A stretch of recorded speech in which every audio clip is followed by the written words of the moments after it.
귀한 찬양 감사합니다. 우리가 좀 전에도 메리 크리스마스 함께 인사를 주고 받고 나누었습니다만은 우리가 살고 있는 현실은 결코 기쁘고 즐거운 것은 아닌 것 같아요. 어제가 크리스마스 이브인가요? 한국의 소식을 보니까 아주 그야말로 서글픈 소식을 제가 접할 수밖에 없었는데, 로또 복권이죠, 1등으로 당첨이 되어졌는데, 돈이 생겨서니까 땅을 투자하고 구입하는 문제로 아내와 다투다가 계속해서 남편이 잔소리를 했어요. 어느 순간에 망치를 들고 남편이 협박까지 하는 것을 이 아내가 잽쌌던 것 같아요. 태도를 바꾸어서 이 망치를 빼앗아 가지고 남편의 머리를 치고 쓰러졌는데, 또 20번이나 쳐서 이미 죽었어요. 근데 법정에서 12년 구형을 받게 되는 아주 서글픈 소식을 접하게 되어졌는데, 여러분, 왜 이와 같은 일들이 일어날까요? 마음의 상처를 입었고 이미 부부 관계가 깨어졌기 때문 아닌가요? 여러분이 이웃과의 관계는, 사람이 하나님과의 관계가 깨어지면 사람 사이에도 깨어집니다. 고통이 옵니다. 불행의 현실, 여러분들이 성탄절 별 달갑지 않은 소식입니다만 그 소식을 들었을 때 탄성을 지르게 되어지는 그와 같은 현실을 우리가 경험하게 되어집니다. 그런데 우린 여기 모여서 함께 우리 찬양을 하고 하나님 앞에 예배를 드리고 메리 크리스마스 인사를 하고 복을 나누는 이유가 뭔가요? 이 깨어진 하나님과의 관계, 사람과 사람 사이의 관계를 푸는 유일한 분이 탄생하셨기 때문입니다. 제가 모교에서 공부를 할 때 1980년에서 89년까지 화란 이 깜번 신학교 출신이었던 아주 탁월한 신학자입니다. 이 호체스라고 하는 분이, 우리가 단지 한 아기가 태어났는데 그렇게, 물론 기쁘지만 그렇게 온 세상이 기뻐할 이유는 없다, 그런 이야기를 냈어요.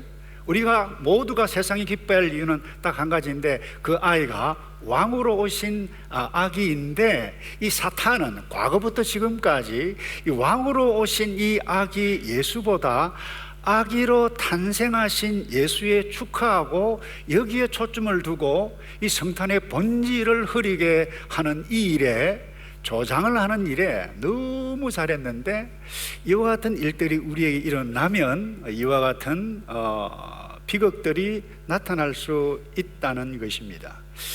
여러분, 우리가 왕으로 오신 이 아기 예수님을 왕으로 모셔서 순종하는 일보다 주변의 일에 빠져가지고 축하하는 거 당연해요. 선물 나누고 하고 카드를 받고 얼마나 아름다운 일인지 몰라요. 계속해서 하셔야 됩니다. 그럼에도 불구하고 저와 여러분이 삶에 정말 기뻐하고, 지금보다 우리가 계속해서 주일 지금보다 더 나은 삶 어떻게 열어갈 것인가, 이런 맥락으로 말씀을 나누고 가고 있는데, 이 더 나은 삶의 세계를 열려면 이 성탄절에 왕으로 오신 아기이심을 알아야만 합니다. 여러분, 예수님은 분명히 아기로 탄생하셨어요. 말구이에 태어나셨어요. 보통 아기와 똑같은 모습으로 태어났지만 이 아기 예수님은 보통 아기가 아닙니다. 여러분, 예수님 탄생을 약 740년 전에 이사야라고 하는 선지자가 오늘 이 말씀을 함께 읽었는데 이렇게 예언을 했습니다. 한 아기가 우리를 위해 태어났다. 우리가 한 아들을 얻었다. 그의 어깨에는 주권이 있다. 그 이름은 기묘자 모사라고 그랬는데, 여기 우리말 성경에는 주권이라고 그랬는데 개역 성경에는 정사, 무슨 말입니까? 정치에 관한 일이다라고 하는 겁니다. 히브리 원어에는 함미즈라고 하는 단어인데, 통치권을 그 어깨에 메었다. 보통 아기가 아니라고 하는 것입니다. 그 아기가 행할 통치권이 어떠한 것인지를 그 다음 7절에도 말씀을 해가고 있는데, 그분이 넘치는 주권과 평안은 다윗의 보좌와 그의 왕국 위에 끝없이 펼쳐질 것이다. 지금부터 영원히 공평과 정의로 그것을 견고히 세우실 것이다. 만군의 여호와의 열정이, 만군의 여호와의 열심이 이것을 이룰 것이다 예언을 했는데, 여러분, 다윗과 약속을 맺었던 그 완벽한 통치 행할 그 아기가 태어날 것인데 태어나셨고, 완벽한 통치가 예수 그리스도의 재림을 통해서 이루어질 것을 우리는 믿고, 이사야 선지자가 오늘 약속한 이 말씀을 다시 한번 우리가 기억해야 할 이유가 무엇입니까? 승천하신 예수님을 축하하는 이유는 그분이 어깨에 통치권을 지니고 있다는, 통치권을 지니고 이 땅에 오셨다는 것입니다. 그런데 이 아기는 왕으로 모실 그때에 우리는 왕에게 순종합니다. 아기에게 순종하지 않습니다. 왕에게 순종해. 그때 영원한 공평과 정의를 우리의 삶, 우리의 마음, 우리의 삶의 현실에서 반드시 임하실 것이기 때문에 왕이신 예수 그리스도를 우리가 결코 놓쳐서는 안 됩니다. 근데 그 아기 이름이 이상해요. 우리 한글 성경에는 모사, 기묘사라 다르게 표현한 것 같은데 똑같은 동일한 표현이에요. 영어로는 Wonderful Counselor 돼 있어요. 놀라운 지혜를 가지고 있는데 그분이 우리를 상담해 주시고 어려움을 빠져 있을 때에 우리를 바른 길로 인도해 가는 바른 길로 인도해 가시는 분이다 라고 하는 거예요. 우리 이 땅에 살아있는 동안 숱한 문제, 고민, 갈등을 가지고 있을 그때라도 이 왕으로 오신 이 아기에게 나가게 되실 때에 그 왕이신 그분이, 지혜의 원천이신 그분이 우리를 바른 길로 인도해 가시는 그분이 오셨다는 거예요. 그런데 기뻐하지 않겠어요?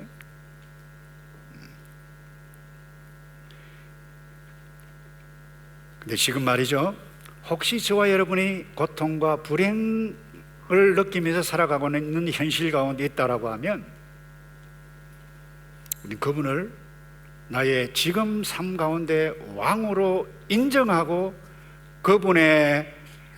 그분께 순종하기 시작할 그때에 비로소 뭐예요? 더 나은 삶의 세계가 열리고 더 나은 삶을 경험하게 될 것입니다. 그런데 이 왕을 배척하는 사람, 이 문화사 세계사를 통해서도 결코 더 나은 삶을 경험해 갈 수가 없습니다. 대표적인 인물이 마태복음 2장에 예수님께서 탄생하셨을 무렵에 왕이 있습니다. 헤롯 왕이에요.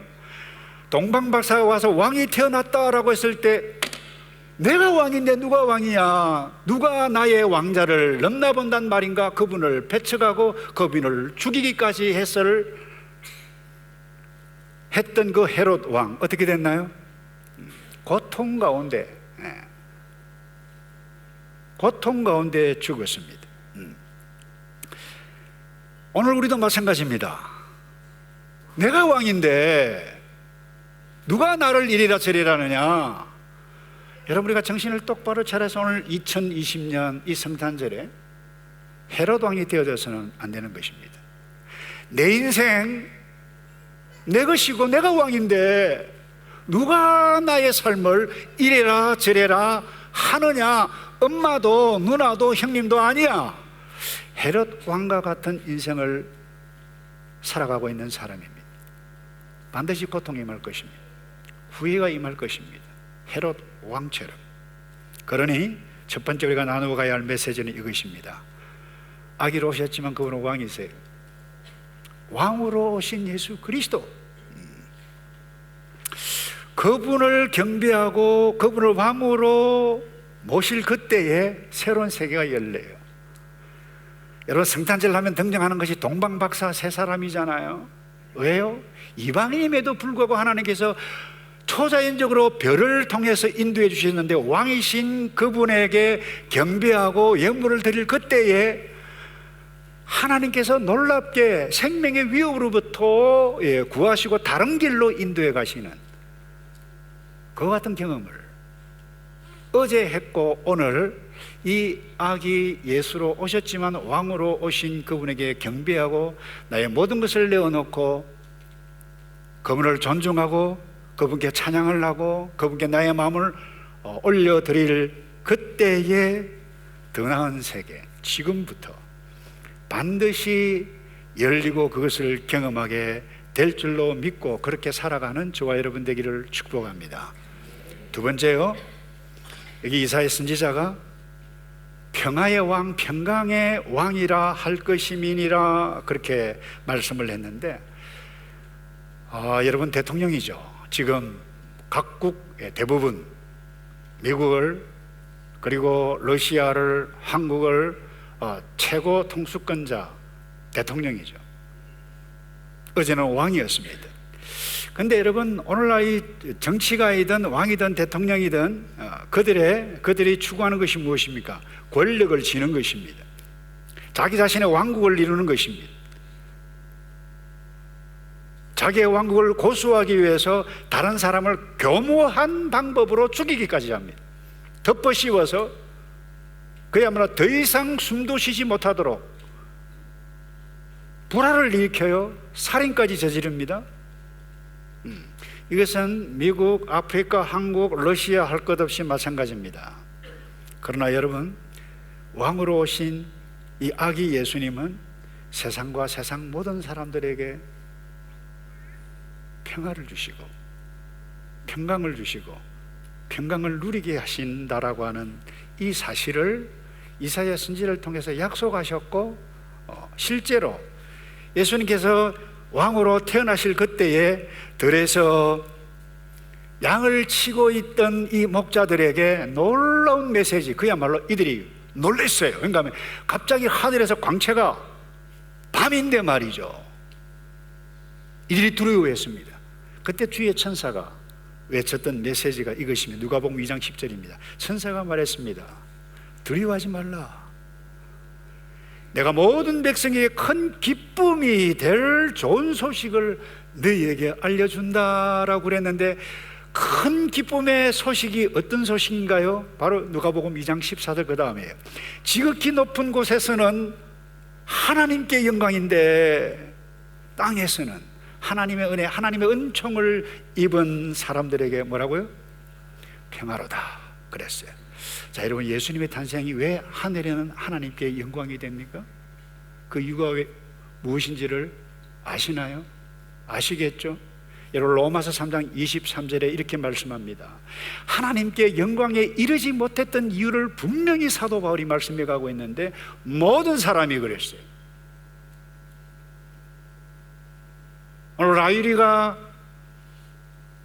유아세를 받아야 할 이유는 아직도 죄를 짓지 않지만 그 속에 죄가 있기 때문에, 이 죄가 있는 것은 결코 하나님께 영광이 되지 못한다라고 하는 부분입니다.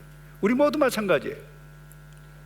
모든 사람이 죄를 지었으므로 하나님께 영광이 이르지 못합니다. 그래서 사람이 죄를 지었을 때에 하나님의 영광에 이르지 못하고 하나님께 영광이 되지 못하는데, 언제 하나님께 영광이 됩니까? 이 죄가 없어질 때에 하나님, 그리고 죄 많은 사람 사이에 막혀있는 이 담이 완전히 무너뜨리게 되어질 그때에 뭐예요? 하나님께, 지극히 높은 곳에서는 하나님께 영광이 된다는 거예요. 뿐만 아닙니다. 이 땅에서 은혜를 입은, 은총을 입은 사람들에게 있어서는 평화로다라고 하는데, 오늘 말씀이 이것입니다. 예수님께서 오신 이유가 이 죄의 담을 없앨 뿐만 아니라 사람과 사람 사이에 관계를 깨트리게 하는 것이 다 죄인데, 죄를 허물게 하신 이 담을 무너뜨릴 유일하신 그분이 왕으로 아기 예수로 이 땅에 오셨기 때문에 우리는 기쁘다. 구주 오셨네. 왜 기뻐해야 하나? 성탄의 의미가 뭔가요? 그래서 여러분, 예수님의 성탄은 죄, 나의 욕심, 나의 생각, 이제 그 어떤 일 때문에 관계가 파괴되어 고통과 불행에서 구원하는 유일한 길이 이 성탄에 있어요. 왕이신 예수님께 있다라고 하는 거예요. 그래서 여러분 아시나요? 평화의 왕으로 오셨던 예수님께서 십자가에 달리시고 마지막으로 하신 말씀이 무엇입니까? 이상한 단어를 써서 죄송합니다. 테텔레스타이 그랬어요. 다 이루었다. 영어로 이야기하면 It's finished. 다 이루었다는 것. 무엇을 이루었다는 것입니까? 그 무서우신 두려우신 하나님, 죄 많은 인간, 막혀있는 담 다 무너뜨렸다는 거예요. 그 의미가 뭐예요? 테텔레스타 is finished. 내가 만나면 두렵고 밤맛 없는 그와 같은 사람, 짜증나려고 하는 그 사람 사이에도 이미 예수님께서 It's finished. 끝냈다는 거예요. 다 이루었다는 거예요. 평화를 이루었다는 거예요. 그런데 여러분, 왜 저와 여러분에게 평화가 없나요? 왕이신 그분의 말을 믿지 못하기 때문에. 다 끝냈다고 그랬는데 이걸 믿지 않아요. 예수님께 십자가 피로 돌아가셔 다 실제로 끝내주셨는데 예수님께서 왕이신 예수님께서 하신 일을 믿지 않아요. 그리고는 왕이신 그분께서 열어놓으신 길을 옆에 두고 뒤로 두고 나는 나의 길을 걸어가겠노라. 그때 평강이 없습니다. 고통이 옵니다. 반드시 후회하게 될 것입니다. 그래서 왕으로 오셨지만 자신을 십자가에 죽으신 예수 그리스도, 왜 이렇게 하셨나요? 자, 어떻게 저와 여러분 오늘 2020년 지금 살아가면서 이 땅에서 사람 사이에 끼어진 관계 있을 것입니다. 마지막 주를 며칠 앞두고 있는데 여러분, 어떻게 사람과 사람 사이, 하나님과 나 사이의 평화, 기쁨을 누릴 수 있을까요? 한번 생각해 보시기 바랍니다. 한 해 동안 나는 최선을 다했는데 때로는 엄마, 아빠, 형제, 자매, 목장에서 믿음의 형제, 자매 사이에도 어떤 그 일 때문에 깨어져서 힘이 없고 가슴이 답답한 그와 같은 현실에 처해 어제 경험했다라고 하면 여러분, 어떻게 해야 이 평강을 경험해 갈 수 있을까요? 딴 거 없어요. 예수님께서 행하셨던 그 일을 믿고 나도 오늘 왕이신 그분의 자녀처럼 그 일을 행해 가야만 합니다. 예수님께서 행하셨던 일이 무엇인가요? 죽으셨어요. 따라서 합시다. 예수님께서 죽으셨습니다. 여러분, 이 말씀 아시나요? 예수님께서 자기가 살고자 하는 자는 죽을 것이요 나를 위해 죽고자 하는 자는 살 것이다. 마태복음 16장 25절, 누구든지 자기 목숨을 구하려 하는 사람은 잃을 것이요 누구든지 나를 위해 목숨을 잃는 사람, 누구를 위해서? 나를 위해가 아니에요. 죽는데 주를 위해서 죽는 자, 예수님께서 하신 일이에요. 우리가 왜 갈등을 만들죠? 내가 살고자 하는 구체적인 욕심, 구체적인 행위가 나의 길을 걸어간다라고 하면 반드시 고통이 임하고 갈등이 임하고 싸움이 일어나고, 예수를 믿어도 마찬가지입니다. 그래서 오늘 한 해 마지막 주간 또 성탄을 보내면서 우리가 더 나은 삶을 누리기 위해서 해야 할 일이 무엇입니까? 첫 번째, 왕으로 오신 예수 그리스도, 그분을 왕으로 모시는 거예요. 그분의 말씀을 믿는 거예요. 다 이루었다, 끝났다는 거예요. 근데 끝났는데 나는 안 끝난 거예요. 다 끝났다고 했는데 안 끝난 거예요. 이걸 믿지 못해요. 여러분, 환경이 아무리 좋단다 할지라도 로또 복권 당첨돼도 하나님과의 관계가 깨어지고 하나님께서 하신 일을 믿지 못하면 그와 같은 서론에서 듣기 정말 성탄절에 원치 아니하는 그와 같은 이상한 일들이 죄송해요, 우리에게도 차원만 달같이 나타날 수 있습니다. 말씀을 정리하기 원합니다. 여러분, 신앙이 있다라고 하는 의미가 무엇인가요? 관계를 잘한다는 의미입니다. 하나님과의 관계를 잘하는 거예요. 사람과 사람 사이의 관계를 잘하는 거예요. 그래서 신앙이 좋다. 이것은 저분은 정말 법이 없어도 세상 사람도 그렇게 이야기하잖아요. 법이 없어도 살 사람이다. 예수 믿지 않아도 법이 없어도 살 사람이 있어요. 그건 하나님과의 관계를 잘못한 사람입니다. 근데 관계를 잘하는 사람은 하나님과 사람 사이, 사람이 누군가요? 배우자입니다. 직장 동료입니다. 함께 신앙생활을 하고 있는 믿음의 형제 자매 아니겠습니까? 어떻게 관계를 잘할 수 있을까요? 나의 길이 아닙니다. 여러분, 예수님은 아주 짧은 시간이셨어요.